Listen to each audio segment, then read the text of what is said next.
La recherche de l'argent à tout prix peut conduire à une perte certaine. Le cas de la ville de Dubaï, cité dans de nombreux articles de par le monde, en est le parfait exemple. L'argent, c'est comme un couteau à simple ou double tranchant. Il peut servir à couper de la viande, préparer de la nourriture ou agir en cas de légitime défense, mais il peut très bien aussi servir à passer de l'autre côté de la force. À quel point aimez-vous l'argent? À quel point souhaitez-vous être riche? En répondant mal à cette problématique, vous pourrez bien vous retrouver dans certaines situations, notamment à Dubaï. La ville qui brille de mille feux est bien au-delà d'une attraction touristique. On y va pour montrer qu'on peut rouler dans de belles voitures, circuler à des endroits hors du commun, à faire pâlir un Parisien millionnaire du 8e.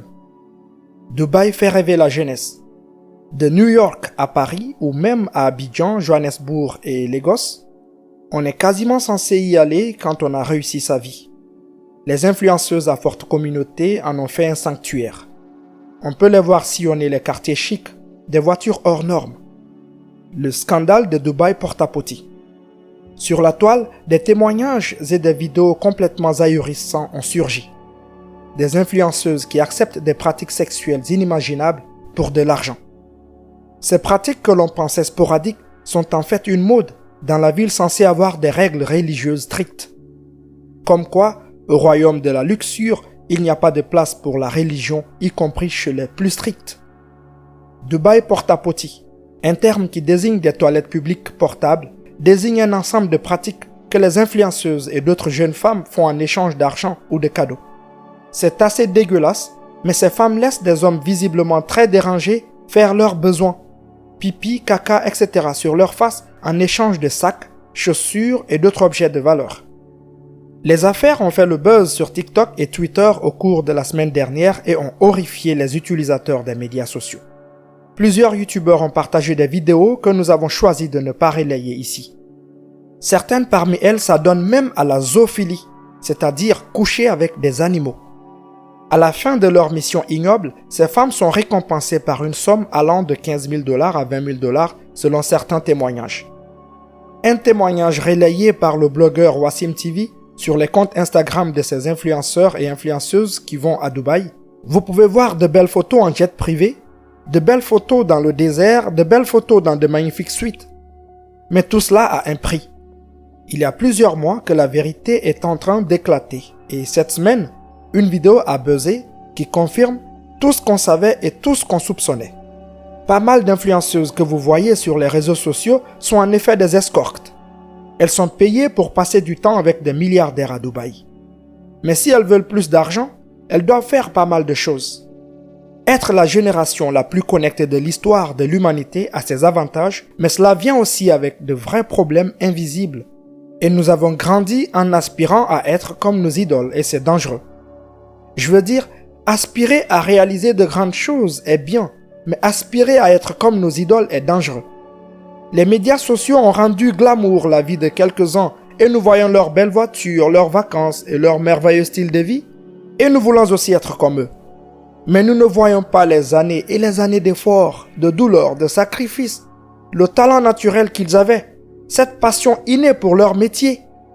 Les détails incroyables dans lesquels Steve Jobs a vu le monde, les difficultés incroyables que Richard Branson ou Oprah Winfrey a traversées pour y arriver. Nous ne voyons pas ça. Nous voyons juste la destination et nous voulons la terre tout entière. Mais la plupart d'entre nous n'ont pas et ne sont pas prêts à donner ce qu'il faut pour accomplir ce voyage. Parce que tout simplement, ce voyage n'est pas notre voyage. Vous n'êtes pas passionné par la typographie ou le design, mais vous voulez être Steve Jobs. Vous n'êtes pas Steve Jobs, vous êtes nous, c'est-à-dire la génération qui a confondu admiration et aspiration. Et nous ne trouverons jamais notre propre bonheur jusqu'à ce que nous acceptions que nous ne pouvons pas avoir la vie de quelqu'un d'autre par la nôtre. Et si vous réalisez cela et que vous vous concentrez sur la vôtre, alors votre vie sera plus que suffisante. Vous savez, les jeunes hommes veulent être Mark Zuckerberg parce qu'ils l'admirent, mais l'ironie folle est que nous l'admirons parce que sa vie est différente des autres. Sauf que Zuckerberg n'a pas essayé d'être comme les autres. Alors si vous voulez être Mark Zuckerberg, il est temps d'arrêter d'essayer d'être Mark Zuckerberg. Car vous n'atteindrez jamais votre grandeur personnelle. Nos idoles n'ont pas suivi les traces de leurs héros. Il n'y a pas eu de Bill Gates pour Bill Gates. Il a simplement imité son propre chemin pour trouver sa propre grandeur. Chacune de nos idoles ont l'unicité comme leur pouvoir. Ils ont la conviction de ne pas être d'accord, la confiance de persévérer et le courage d'aller contre le statu quo au lieu de l'embrasser. Mon conseil à ma génération est de ne pas aspirer à être votre héros.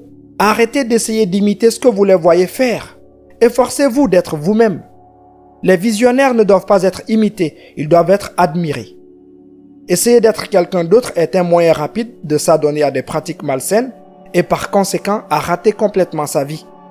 La seule grande personne que vous pouvez devenir est la meilleure version de vous-même parce que toutes les autres grandes personnes sont déjà prises. Et le plus drôle, c'est qu'une fois que vous êtes la meilleure version de vous-même, les gens vont voir votre vie et ils vont faire l'erreur d'essayer d'être comme vous aussi. Il y a un phénomène récent dont on ne parle pas assez dans notre culture et spécifiquement dans notre monde.